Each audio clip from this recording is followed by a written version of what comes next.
Hello all, this is Sampada Agarwal, CZT. I hope that you are having a great day. And today is the 26th. Let me go ahead and put the date down. 26th of February. And yeah, we are here today to talk about Zentangle, the beautiful, relaxing art that has really changed my life for the better, and I hope it does yours too. So let's begin with thoughts about what we are going to talk about today. So I'm going to introduce a new tangle called PENDRILLS, and this was deconstructed by Zentangle.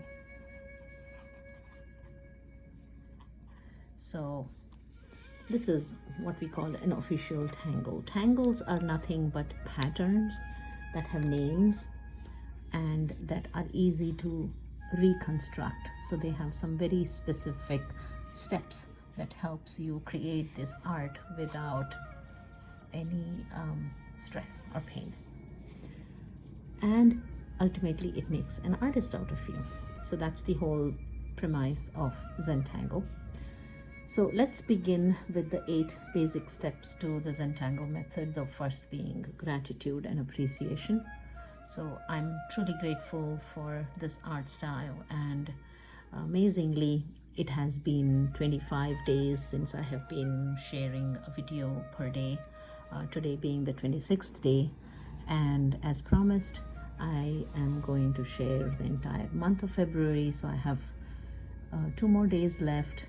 And so as we draw close to the end, let's make the most of the time we have.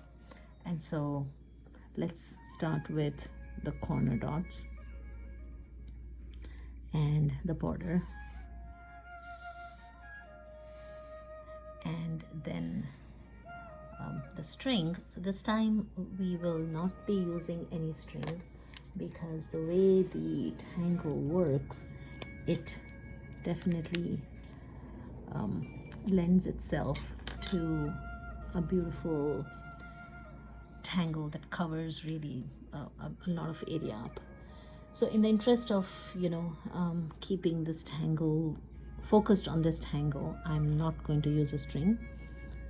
So let's begin PENDRILLS, and it's a beautiful tangle that begins with 2 parallel lines that you end with a curve. So it's a capped end, and then at the very top of that cap, all you do is you make this shape along with that shape. Okay, and once you have done that, now you go ahead and divide this into 2 parts. So essentially every time you cap the ends and you add this, there are different ways to do it. You can make like a figure 8 and then a cap on top. So figure 8 and a cap on top, right? You go ahead and again divide this up into 2 parts. And don't worry about how badly you do it, or how wide it is, or how you just go ahead and add this. I call it a knot. I don't know if it is a knot, but it looks like a knot to me. So you end with a cap and then add this shape, end with a cap and add this shape. And every time you go ahead and encounter one of these knots, you add that cap to it. So you see how 1 becomes 2, 2 becomes 4, 4 becomes 8, and so it's very easily you can fill an area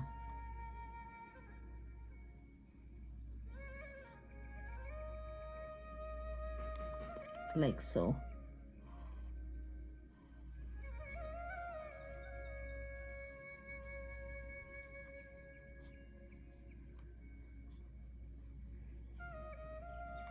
Right? And this becomes, you know, how you turn these around is what will kind of dictate how this space gets used. So I'm literally just trying out something completely different.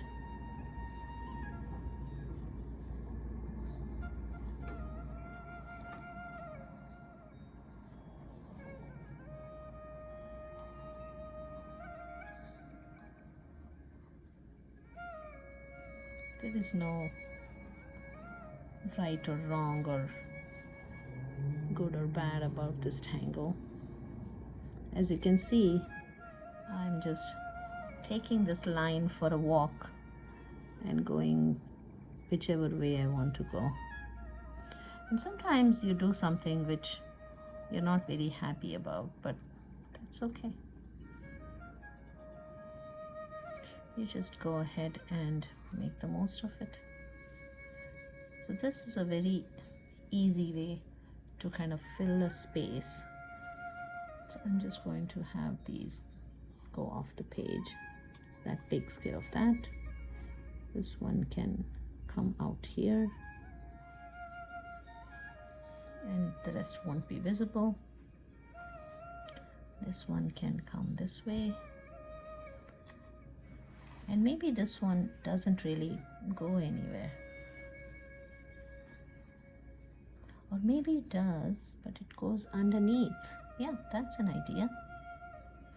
So you see, as you keep working on this, you will see that you will come up with your own variations. And that's okay. That is what is fun. So this one can go out this way. So nothing lost. You can just make your pendrils as busy or as wispy as you want.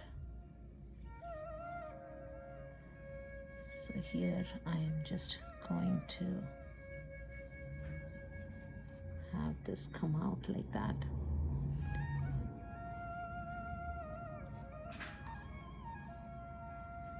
So this is just a fun tangle to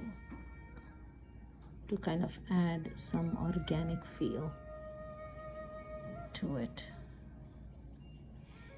So this is pendril, not a very heavy tangle to shade. So I'm just going to, you know, this one looks kind of empty, so I'm just going to add that. I'm going to add this here.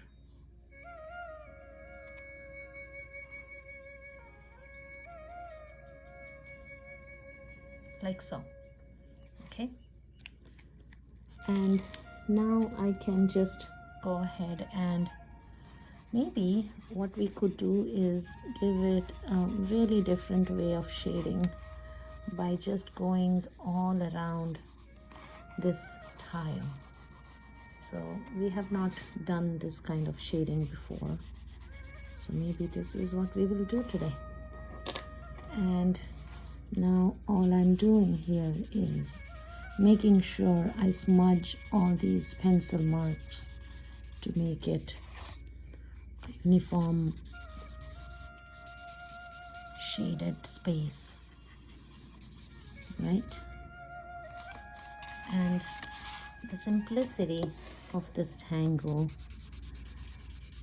just takes care of not having to over engineer the shading. And there we go. This is PENDRILLS.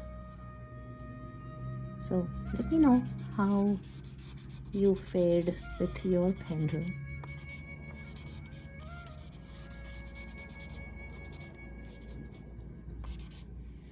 Yeah, and I guess I'm going to initial.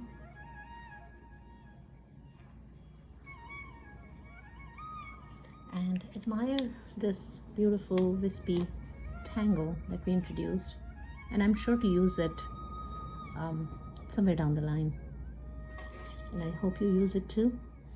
So thank you again for joining this session of Zentangle, and I hope you keep tangling and enjoy this artistic journey. Thank you so much. Namaste.